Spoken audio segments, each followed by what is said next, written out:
ഓം നമോ ഭഗവതേ വാസുദേവായ. ഹരിമുരളീരവത്തിലേക്ക് എല്ലാവർക്കും സ്വാഗതം. നാരായണായ നമ നാരായണായ നമ നാരായണായ നമ നാരായണ നാരായണായ നമ നാരായണായ നമ നാരായണായ നമ നാരായണ. ഇന്ന് നമുക്ക് 3ഉം 4ഉം ശ്ലോകങ്ങൾ പഠിക്കാം. ശ്രീമന്നാരായണീയം ദശകം 47 ഉലൂഖലബന്ധനം ശ്ലോകം 3. സാമീപീതരസഭംഗസംഗദക്രോധഭാരപരിഭൂതചേതസാ മന്ഥദണ്ഡമുപഗൃഹ്യ പാടിതം ഹന്തദേവദധിഭാജനം ത്വയാ. നമുക്ക് ഈ ശ്ലോകം പിരിച്ചിട്ട് അതിൻ്റെ അർത്ഥവും എങ്ങനെ ചൊല്ലാമെന്നും നോക്കാം. സാമി പീത രസ ഭംഗ സംഗത ക്രോധ ഭാര പരിഭൂത ചേതസ മന്ഥ ദണ്ഡം ഉപഗൃഹ്യ പാടിതം ഹന്ത ദേവ ദധിഭാജനം ത്വയാ. നമുക്കിതിലെ വാക്കുകളുടെ അർത്ഥം നോക്കാം. സാമി പീതരസ പകുതി കുടിക്കപ്പെട്ട പാലിൻ്റെ, ഭംഗസംഗത ക്രോധഭാര പരിഭൂത ചേതസ രസത്തിന് ഭംഗം ഉണ്ടായത് നിമിത്തം ഉദ്ഭവിച്ച കോപാധിക്യത്താൽ നിറയുന്ന മനസ്സോടുകൂടിയ, മന്ഥദണ്ഡം കടകോൽ, ഉപഗൃഹ്യ എടുത്തിട്ട്, ദധിഭാജനം തൈർകുടം, ഹന്തപാടിതം കഷ്ടം അടിച്ചു പൊടിക്കപ്പെട്ടു, ത്വയ അങ്ങയാൽ. നമുക്കിതിലെ അക്ഷരങ്ങൾ നോക്കാം. സാമി പീത രസ ഭംഗ, ഭംഗ എന്നുള്ളതിൻ്റെ ഭാന്ന് നന്നായിട്ട് ഊന്നി പറയണം. സംഗത ക്രോധ, ഥ എന്നുള്ള അക്ഷരം നന്നായിട്ട് ഊന്നി പറയാനുള്ളതാണ്. ഭാര എന്നുള്ളതിൻ്റെ ഭാന്ന് ഊന്നി പറയണം.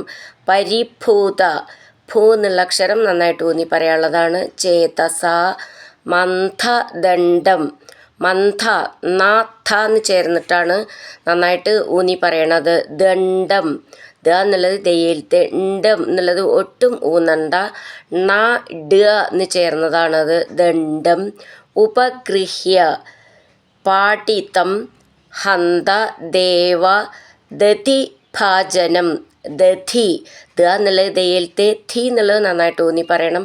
ഭാജനം എന്നുള്ളതിൻ്റെ ഭാന്ന് നന്നായിട്ട് ഊന്നി പറയാനുള്ളതാണ്.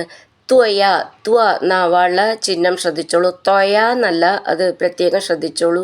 ത്വ എന്നാണ്. ത്വയ അങ്ങനെ നിർത്താം. സാമീപീതരസഭംഗസംഗത ക്രോധഭാര പരിഭൂത ചേതസാ മന്ഥദണ്ഡമുപഗൃഹ്യ പാടിതം ഹന്തദേവദധിഭാജനം ത്വയാ. അടുത്തത് 4ാമത്തെ ശ്ലോകം.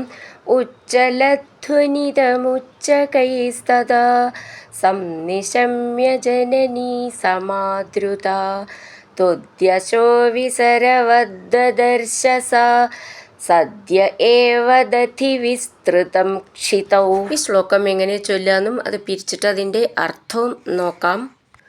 ഉജ്ജലത് ധ്വനിതം ഉച്ചകൈ സ്തദാ സന്നിശമ്യ ജനനീ സമാദൃത ത്വത് യശോ വിസരവത് ദദർശ സാ സദ്യ ഏവ ദധി വിസ്തൃതം ക്ഷിതൗ.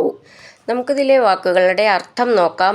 ഉച്ചകൈ ഉച്ചത്തിൽ, ഉജ്ജലത് ഉയർന്ന, ധ്വനിതം ശബ്ദം, സംനിശമ്യ കേട്ടിട്ട്, തഥാ അപ്പോൾ, ജനനി മാതാവ്, സമാദൃത ഓടി വന്ന, ത്വദ്യശോ വിസരവത് അങ്ങയുടെ യശസ്സിൻ്റെ വ്യാപ്തി പോലെ, ദദർശ കണ്ടു, സ ആ, സദ്യ ഏവ പെട്ടെന്ന് തന്നെ, ദധി തൈർ, വിസ്തൃതം വ്യാപിച്ച, ക്ഷിതൗ ഭൂമിയിൽ. നമുക്കിതിൽ ശ്രദ്ധിക്കാനുള്ള അക്ഷരങ്ങളൊന്ന് നോക്കാം. ഉജ്ജലത്, ദ് എന്നുള്ളത് ദയയിലത്തെ ദ എന്നാണ്. ധ്വനിതം, ധ്വ എന്നുള്ളത് നന്നായിട്ട് ഊന്നി പറയണം. ഉച്ചകൈ സ്തദ സന്നിശമ്യ ജനനീ സമാദൃത ത്വത്, ത്വ എന്നാണ്, ത്വത് നായി പോവരുത്. ത്വത്, ത്വ നവള ചിഹ്നം ശ്രദ്ധിച്ചോളൂ. യശോ വിസരവത്, ഇവിടെ ദ് എന്നുള്ളത് ദയയിലത്തെ, ദദർശ ഇതെല്ലാം ദയയിലത്തെ, ദ എന്നാണ്, മൃദുവായിട്ട് പറഞ്ഞാൽ മതി. സാ സദ്യ, സദ്യ, ദ്യ എന്നുള്ളത് ദന്ന് ദയിലത്തെ ദ എന്നാണ്. പെട്ടെന്ന് എന്നാണ് അർത്ഥം. ഏവ ദധി, ദധി എന്നുള്ളതിൻ്റെ ദന്ന് ദയിലത്തെ തീന്ന് നന്നായിട്ട് ഊന്നി പറയണം. വിസ്തൃതം ക്ഷിതൗ, ക്ഷി എന്നുള്ള അക്ഷരം നന്നായിട്ട് ഊന്നി പറയണം. തൗ നവള ചിഹ്നം ശ്രദ്ധിച്ചോളൂ. ക്ഷിതൗ, അങ്ങനെ നിർത്താം. ഉജ്ജലധ്വനിതമുച്ചകൈസ്തദ സന്നിശമ്യ ജനനീ സമാദ്രുത ത്വദ്യശോ വിസരവദ്ദദർശ സാ സദ്യ ഏവ ദധി വിസ്തൃതം ക്ഷിതൗ. ഹരിനാരായണ ഗോവിന്ദ, ജയ നാരായണ ഗോവിന്ദ, ഹരിനാരായണ ജയ നാരായണ ഗോവിന്ദ ഗോവിന്ദ ഗോവിന്ദ.